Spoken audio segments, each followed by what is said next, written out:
Claro. Y por supuesto las enfermedades neurodegenerativas. Ahora, ¿pero por qué la depresión? La depresión, por supuesto que hay sujetos que van a hacer una depresión sí o sí, independientemente de lo que suceda a su alrededor, porque están en sus genes, ¿verdad?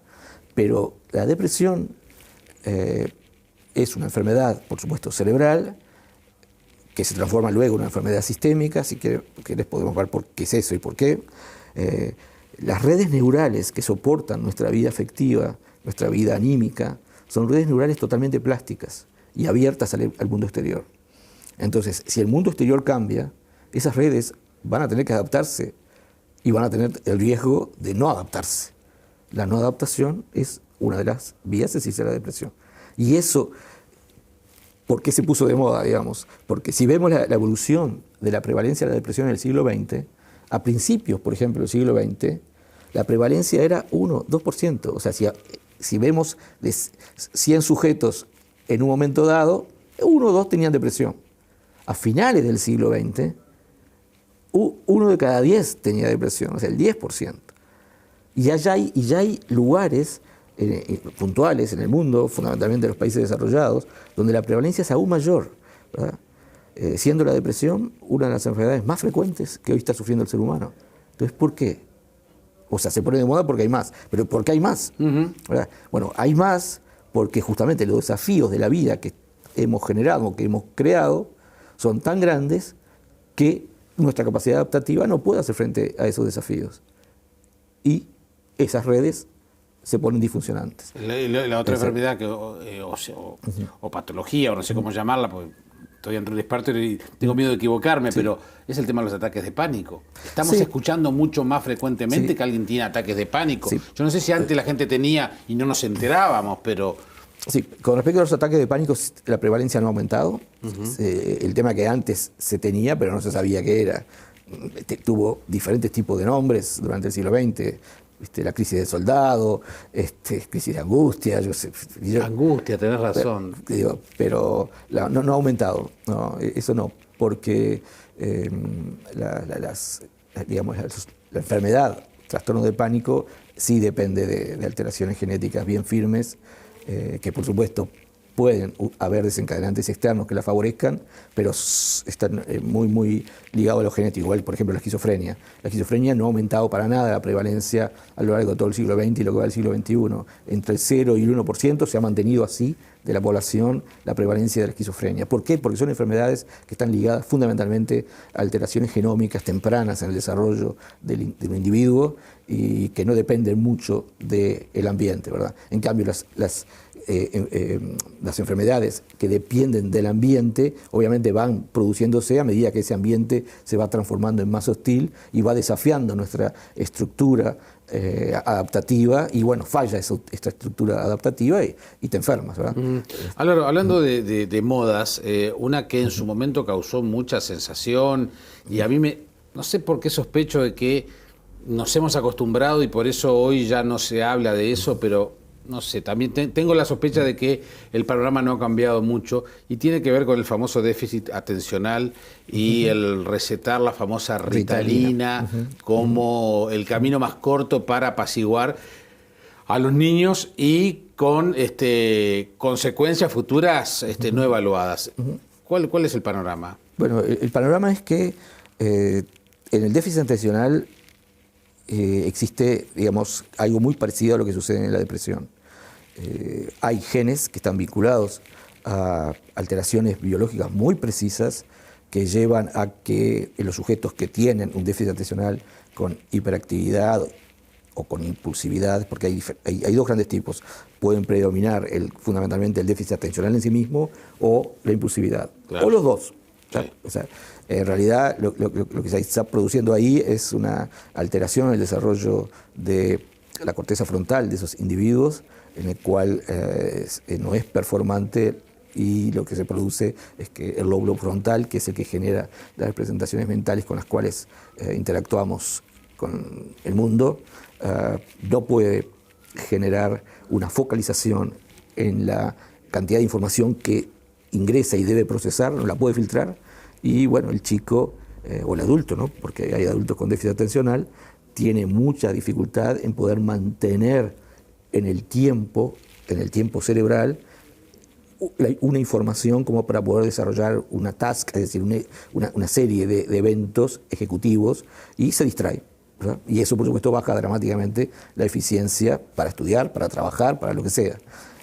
Ahora, ¿que está aumentando? Sí está aumentando, porque esas redes también están abiertas al mundo. Claro. Entonces, si tú tienes un mundo que hoy es multitask, o sea, un mundo cada vez más complejo, un mundo que exige justamente una mayor capacidad de concentración, de focalización, para poder incorporar toda la información que hoy llega a nuestro cerebro, si tú tienes una dificultad en generar filtros para esa información, te vas a ver inundado de información y eso va a favorecer la distractibilidad. Funes el memorioso, ¿no? O sea, el cuento de Borges, un tipo que no podía no memorizar todo lo que llegaba. O sea, uno selecciona. Sí, si tú no puedes filtrar la información que está llegando y que te está llegando de adentro nosotros mismos, ¿no? O sea, para que tengan idea, del 100% de la información que llega al cerebro, el 98% es inconsciente. O sea, que el cerebro la procesa sin que llegue a la conciencia. Si no, no podríamos funcionar, ¿verdad? Nos volvemos locos, claro. Literalmente. Y si no podés filtrar, no podés funcionar. Y la medicación que siempre se da... La Ritalina. La Ritalina. Hay varias medicaciones. Digo, porque siempre se habló de la Ritalina, pero la medicación a niños, ¿es correcta? A ver, no. A ver, si ¿es necesaria? Si el niño tiene, por supuesto, evaluado por un técnico adecuado, y el técnico adecuado es el psiquiatra infantil, llega al diagnóstico que tiene un trastorno de déficit atencional con las características clínicas que sea, pero que tiene un trastorno de déficit atencional, y su primer ensayo terapéutico va a ser el uso de Ritalina, a veces es espectacular, totalmente espectacular. ¿Por qué? Porque justamente una de las cosas que le falta al cerebro, al lóbulo frontal de esos chicos, es una correcta actividad dopaminérgica. Les cuento, la dopamina es un sistema neuromodulatorio, no es un sistema de neurotransmisión, es un sistema de neuromodulación, no lleva información la dopamina. La dopamina lo que hace, como otros, por supuesto, neuromoduladores, es en la estructura cerebral o en el circuito cerebral donde está trabajando, lo que hace es modular la información que llega al circuito. Entonces, si tú tenés un déficit de dopamina a nivel cerebral, fundamentalmente en el lóbulo frontal, que es como lo que tienen estos chicos, el lóbulo frontal no va a poder filtrar y organizar la información. Entonces, si yo le doy más dopamina, tengo una suerte de poder resetear, a veces con un éxito brutal. Los chicos cambian absolutamente, ¿verdad? Y ahora sí el chico puede focalizarse, ¿verdad? Y es simplemente eso. Sin contraindicaciones. A ver, no tiene contraindicaciones. Digo, lo único que sí está demostrado es que el uso, porque tenés que usarla durante décadas, ¿verdad? Tal vez 10, 15 años, y tal vez, para que tengan una idea, del 100% de chicos al cuales se le hace un diagnóstico correcto de trastorno de déficit atencional, van a ser de esos chicos el 50% adultos con déficit atencional, o sea que tal vez tenga que seguir tomando, ¿verdad? Ritalina. Hay otros productos, ojo, no es solamente la Ritalina, ¿verdad? Pero sí hay que modular la actividad dopaminérgica. La Ritalina es una herramienta demostrada y muy segura. El hecho de empezar muy temprano el uso de Ritalina es que la dopamina inhibe la liberación de hormona de crecimiento. Entonces, ese es un hecho que, bueno, en estos chiquitos es probable que puedan tener un crecimiento menor al esperado por el uso de la Ritalina, y eso hay que valorarlo, ¿verdad?, desde el punto de vista neuroendocrino y tomar decisiones, porque hoy hay otras propuestas terapéuticas, ¿verdad? Yo tengo muy claro que si yo hago ejercicio mejoro mi calidad de vida. Sí, eso es clarísimo. Eso lo tengo muy claro. ¿Cómo hago yo con el cerebro para mejorar la calidad de vida del cerebro? Bueno, ¿se puede ejercitar? Sí, claro. Sí, eso está bien demostrado, ¿no? ¿Cuáles son esos ejercicios? Bueno, a ver, tú dijiste algo muy importante. El ejercicio físico aumenta la capacidad cognitiva de nuestro cerebro. El ejercicio físico global, ¿verdad? O sea, correr, ejercicio... Sí, digo, caminar. Está bien, caminar. Solo con caminar. Está bien. Si caminás 10.000 pasos por día, bárbaro, eso es lo que necesitas. ¿Cuántos son 10.000 pasos por día? No seas malo. Bueno, hoy se puede, todos los que tienen un smartphone, bájese una aplicación que se llama Pedómetro, es feo el nombre, y ese simplemente andan con el celular arriba y les cuenta cuántos pasos dan. Pero, por ejemplo, caminar media hora te lleva a tener esos 10.000 pasos por día. Perfecto. ¿Ah? Buen dato. Eso ya sería suficiente. Claro, cuanto más... activo sea tu ejercicio desde el punto de vista aeróbico, por ejemplo, correr, por ejemplo, hacer bicicleta, es mejor, ¿verdad? Bien. Por supuesto, mejor para todo, Sí, pero sí. también para el cerebro. Bien. Ahora, el cerebro necesita otro tipo de estímulos, no solamente el que le genera el ejercicio. Y esos estímulos son nada más ni nada menos que usar las redes cerebrales y activarlas dándole la información precisa. Una de ellas es, por supuesto, la intelectual. Por ejemplo, la lectura, el estudio. Por eso es que, te decía, el estudio es un factor de riesgo para enfermedad de Alzheimer. No, sobre todo cuando por temas políticos estamos hablando de educación, es importante el tema de la formación intelectual de las personas. Por eso me parece relevante lo que tú decís. Eso es fundamental. El capital que tú generar el hábito de la lectura, por ejemplo. Pero el capital cognitivo que tú generes, y no estoy hablando por la cantidad de información que le cargas, que eso por supuesto también es fundamental. No, cuando tú usas tu cerebro lo que hace es desarrollar redes neurales, más neuronas y más conexiones.